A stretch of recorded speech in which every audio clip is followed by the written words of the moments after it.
Welcome to Just the Word, where we're reading through the Bible in 1 year.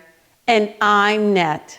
Today's reading will come from Numbers chapters 20, 21, and 22. Numbers chapter 20. In the first month, the whole Israelite community arrived at the desert of Zin, and they stayed at Kadesh. There, Miriam died and was buried. Now there was no water for the community, and the people gathered in opposition to Moses and Aaron. They quarreled with Moses and said, "If only we had died when our brothers fell dead before the Lord. Why did you bring the Lord's community into this desert, that we and our livestock should die here? Why did you bring us up out of Egypt to this terrible place?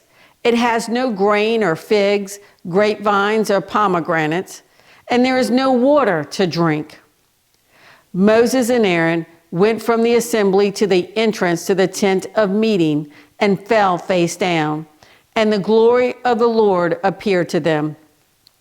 The Lord said to Moses, "Take the staff, and you and your brother Aaron gather the assembly together. Speak to that rock before their eyes, and it will pour out its water. You will bring water out of the rock for the community, so they and their livestock can drink." So Moses took the staff from the Lord's presence, just as he commanded him. He and Aaron gathered the assembly together in front of the rock, and Moses said to them, "Listen, you rebels, must we bring you out water out of this rock?" Then Moses raised his arm and struck the rock twice with his staff. Water gushed out, and the community and their livestock drank. But the Lord said to Moses and Aaron, "Because you did not trust in me enough to honor me as holy in the sight of the Israelites, you will not bring this community into the land I give them." These were the waters of Meribah, where the Israelites quarreled with the Lord, and where he showed himself holy among them. Moses sent messengers from Kadesh to the king of Edom, saying, "This is what your brother Israel says. You know about all the hardships that have come upon us. Our forefathers went down into Egypt, and we lived there many years. The Egyptians mistreated us and our fathers, but when we cried out to the Lord, he heard our cry and sent an angel and brought us out of Egypt. Now we are here at Kadesh, a town on the edge of your territory. Please let us pass through your country. We will not go through any field or vineyard or drink water from any well. We will travel along the king's highway and not turn to the right or to the left until we have passed through your territory." But Edom answered, "You may not pass through here. If you try, we will march out and attack you with the sword."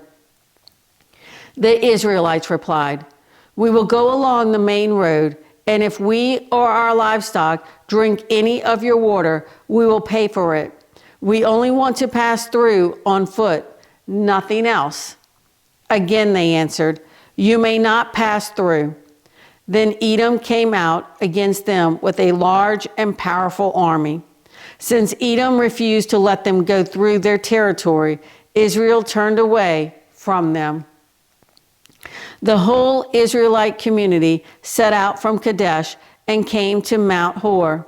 At Mount Hor, near the border of Edom, the Lord said to Moses and Aaron, "Aaron will be gathered to his people. He will not enter the land I give the Israelites, because both of you rebelled against my command at the waters of Meribah.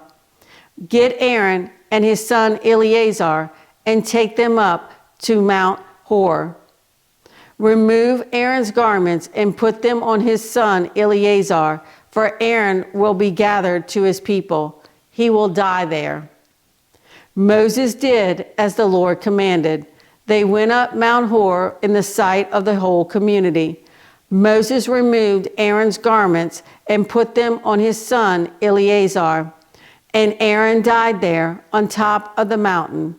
Then Moses and Eleazar came down from the mountain.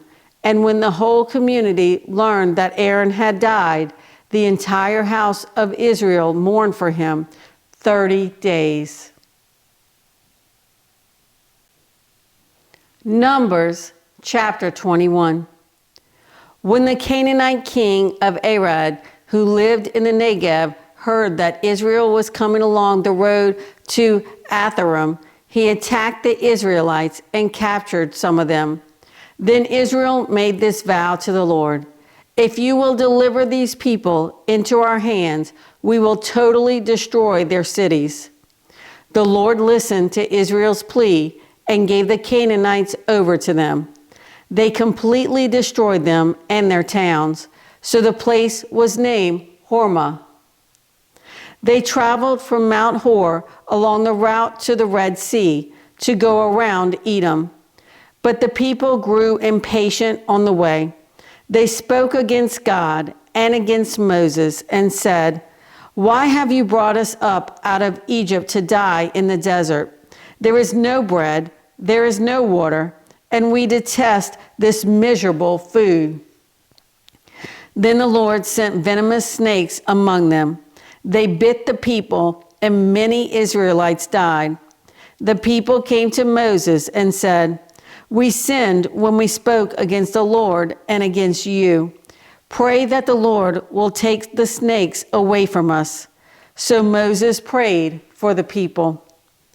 The Lord said to Moses, "Make a snake and put it up on a pole. Anyone who is bitten can look at it and live." So Moses made a bronze snake and put it up on a pole. Then when anyone was bitten by a snake and looked at the bronze snake, he lived. The Israelites moved on and camped at Oboth. Then they set out from Oboth and camped in Ir Abarim, in the desert that faces Moab, toward the sunrise. From there, they moved on and camped in the Zered Valley. They set out from there and camped alongside the Arnon, which is in the desert extending into Amorite territory. The Arnon is the border of Moab, between Moab and the Amorites.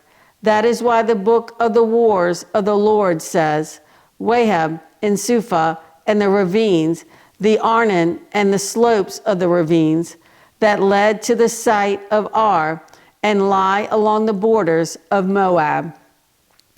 From there, they continued on to Beer, the well where the Lord said to Moses, "Gather the people together, and I will give them water." Then Israel sang this song: "Spring up, O well, sing about it, about the well that the princes dug, that the nobles of the people sank, the nobles with scepters and staffs." Then they went from the desert to Madinah, from Madinah to Nahalol, from Nahalol to Bamoth, and from Bamoth to the valley in Moab, where the top of Pisgah overlooks the wasteland. Israel sent messengers to say to Sihon, king of the Amorites, "Let us pass through your country. We will not turn aside into any field or vineyard, or drink water from any well. We will travel along the king's highway until we have passed through your territory." But Sihon would not let Israel pass through his territory.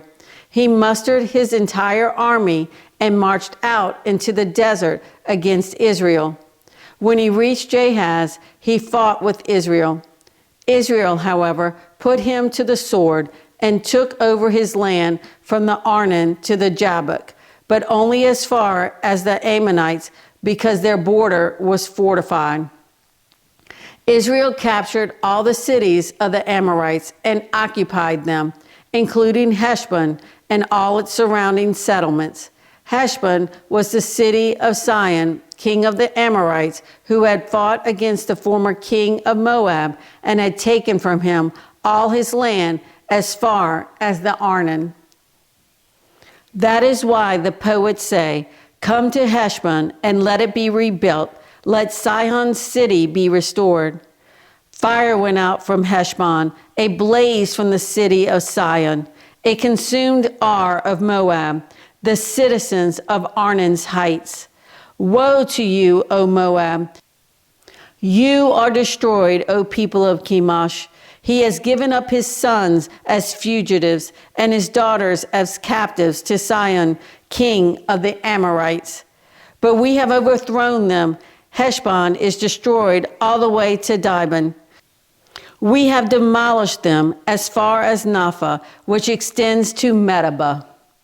So Israel settled in the land of the Amorites.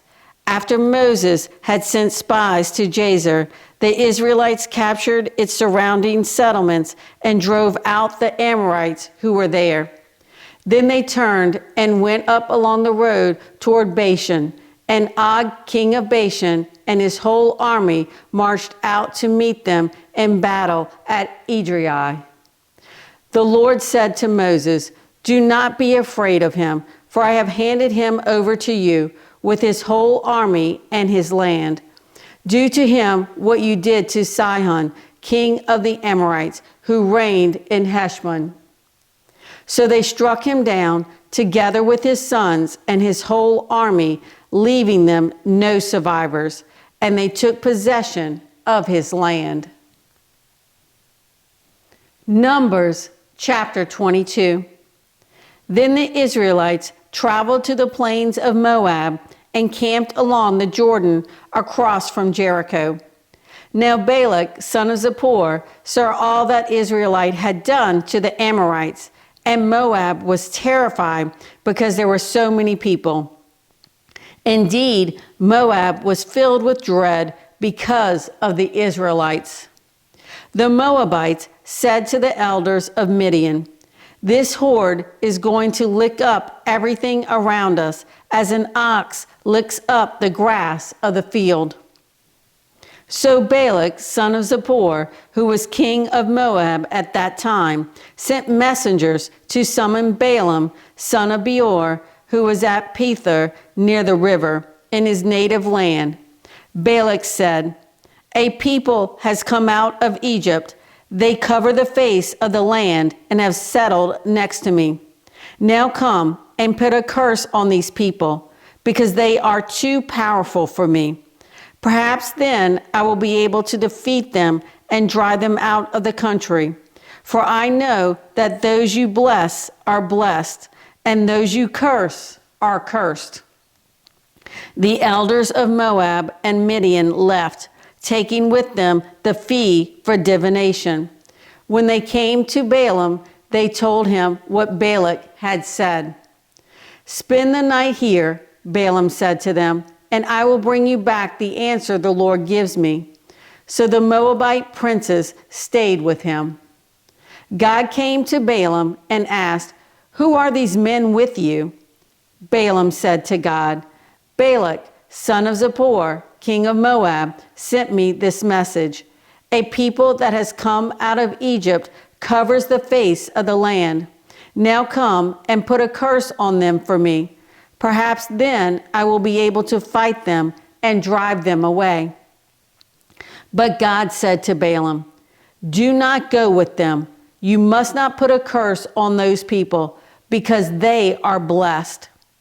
The next morning, Balaam got up and said to Balak's princes, "Go back to your own country, for the Lord has refused to let me go with you." So the Moabite princes returned to Balak and said, "Balaam refused to come with us." Then Balak sent other princes more numerous and more distinguished than the first. They came to Balaam and said, "This is what Balak, son of Zippor, says. Do not let anything keep you from coming to me, because I will reward you handsomely and do whatever you say. Come and put a curse on these people for me." But Balaam answered them, "Even if Balak gave me his palace filled with silver and gold. I could not do anything great or small to go beyond the command of the Lord my God. Now stay here tonight as the others did, and I will find out what else the Lord will tell me." That night, God came to Balaam and said, "Since these men have come to summon you, go with them, but do only what I tell you." Balaam got up in the morning, saddled his donkey, and went with the princes of Moab. But God was very angry when he went, and the angel of the Lord stood in the road to oppose him. Balaam was riding on his donkey, and his 2 servants were with him.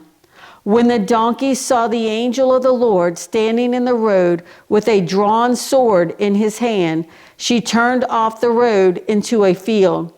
Balaam beat her to get her back on the road. Then the angel of the Lord stood in a narrow path between 2 vineyards with walls on both sides. When the donkey saw the angel of the Lord, she pressed close to the wall, crushing Balaam's foot against it. So he beat her again. Then the angel of the Lord moved on ahead and stood in a narrow place where there was no room to turn, either to the right or to the left. When the donkey saw the angel of the Lord, she lay down under Balaam, and he was angry and beat her with his staff. Then the Lord opened the donkey's mouth, and she said to Balaam, "What have I done to you to make you beat me these 3 times?"